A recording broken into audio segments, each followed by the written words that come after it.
Hey guys, I'm Tim with Original Strength, and this week I wanted to encourage you to explore sitting and all the wonderful transitions you can make from sitting.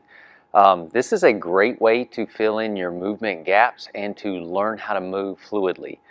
And all you do is just spend time on the floor, sitting, and exploring how you can move from one place to another. And it might be that you explore how to move that way, or this way, or you want to crawl in and out. But this is just such a wonderful way to explore all the wonderful ways that your body can move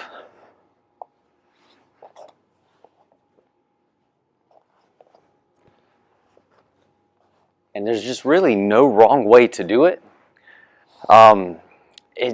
But it opens up so many ways to move.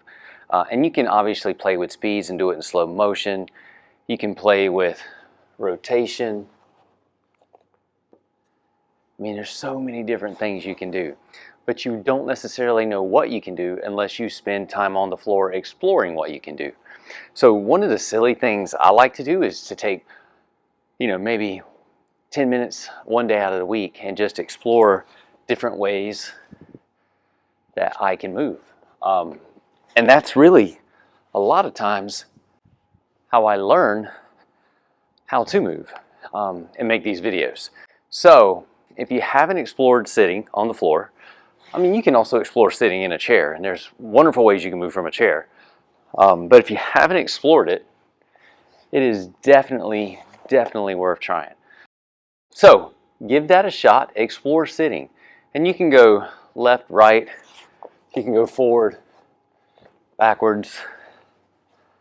There's just so many different things that you can do. You can walk on your knees.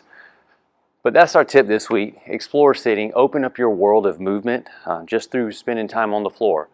10 minutes once a week, dedicated time exploring sitting. You will be amazed at what you discover. All right, guys, that's it for this week. I'm Tim with Original Strength, and we'll see you next time. To learn more, consider attending an Original Strength certification. Visit originalstrength.net to register.